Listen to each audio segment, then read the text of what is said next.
Assalamualaikum warahmatullahi wabarakatuh. Saudara sekalian, saya paling bahagia pada hari ini karena saya diberikan mandat tugas oleh para senior, Pak Marwan, Pak Safir, untuk membantu sukseskan acara kita hari ini. Dan saya senang sekali banyak para tokoh yang baru muncul yang teriakannya ternyata sama, ya, menginginkan perlawanan secara bersatu. Saya mau pakai filosofi Islam, ya, dalam Al-Quran, innamal mu'minuna ikhwatun fa aslihu baina akhwaikum wattaqullaha la'allakum turhamun. Jadi persatuan itu tidak ada lain, ya. Mukmin itu dia harus bersatu. Karena di sini ada al-khosrnya kalau dalam bahasa Arab, innamal, tidak ada lain, perjuangan seorang muslim itu adalah bersatu. Jadi kalau umat Islam atau para pejuang Indonesia pada umumnya sekarang ini, kalau dia mau berjuang sendiri-sendiri pasti gagal. Itu sudah dipastikan di dalam filosofi perjuangan kita ini. Dalam keadaan kita ini memang musuh, ya, pemimpin yang seperti musuh, seperti penjajah, ya. Tadi dikatakan lebih Belanda dari Belanda. Itu tidak bisa kita kalau tidak bersatu. Karena memang tujuan mereka itu memang memecah belah. Kita sudah hafal lah.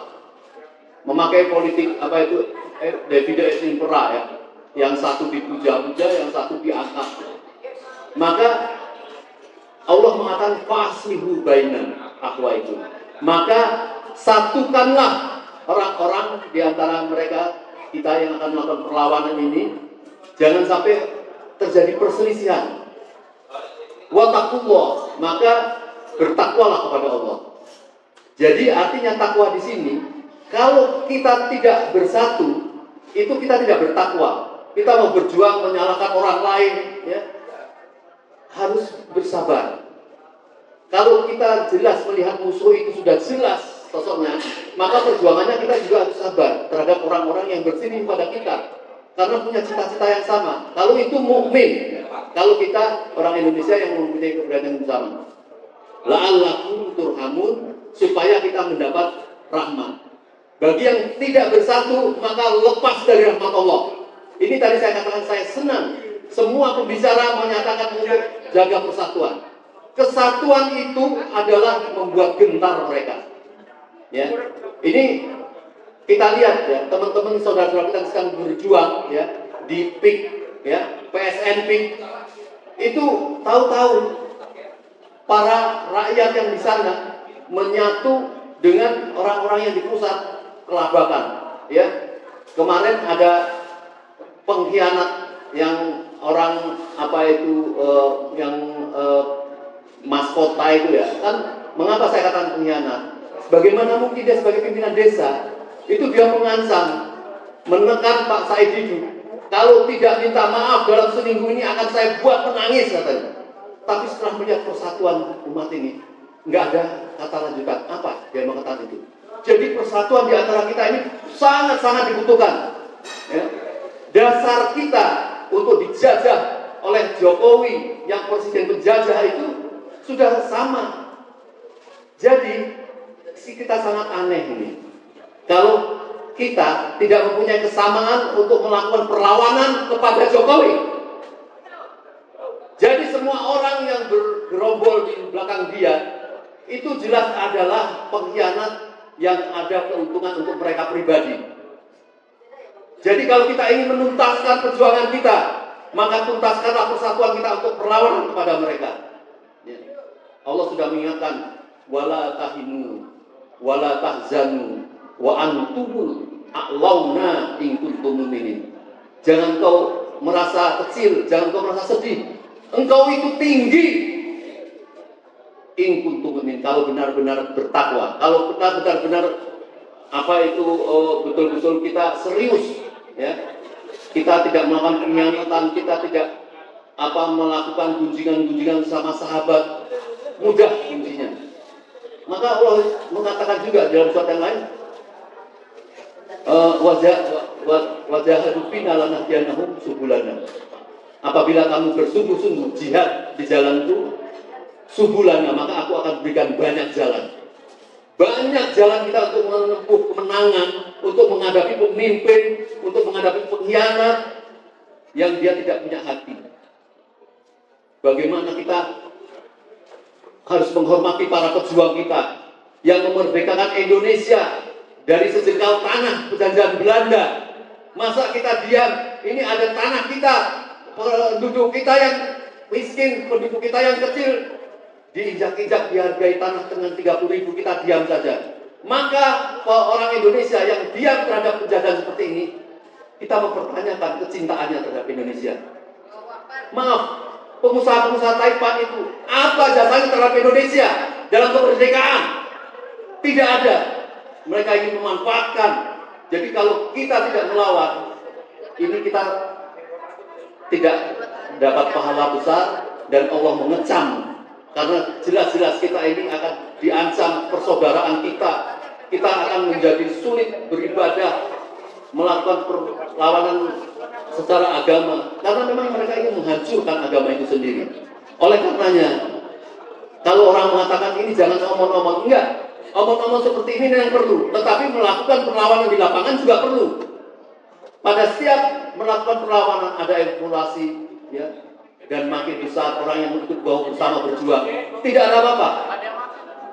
Maka sekarang ini yang menjadi kesempatan pahala besar, ya, yang mengkomunikasikan ini para YouTuber. Maka saya bukan karena ada Bang Revi. Bang Revi ini luar biasa jasa untuk menyatukan kita ini sebagai trompet, ya. Kemarin saya katakan bahwa bagaimana perlawanan Aceh itu, ya, para pemimpin itu dia membacakan syair-syair, dengan gertakan syair-syair itu berubah menjadi 1000 rencong untuk perlawanan. Maka omong-omong seperti ini harus melahirkan giroh. Orang yang punya giroh di daerah-daerah tidak bisa tidur, dia ingin untuk bergabung. Bagaimana, ya, para penjajah Taipan itu mengadu domba kita. Secara hukum, insya Allah kita sudah banyak petunjuk. PSN itu ternyata kemarin sudah dibongkar dan kita punya dokumen, nanti akan ditindaklanjuti para tokoh kita.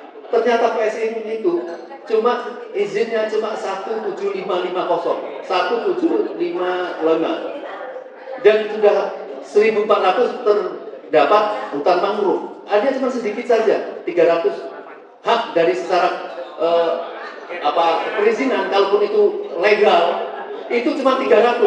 Sekarang perluasannya sampai ke Tangerang, sampai ke Banten. Dari mana mereka punya izin itu? Mengatasnamakan, menakut-nakuti bahwa ini adalah proyek strategi nasional. Maka kita semua harus melawan. Kalau tidak, Indonesia kita akan segera selesai. Ini bukan perubahan perjuangan dari saat si Joko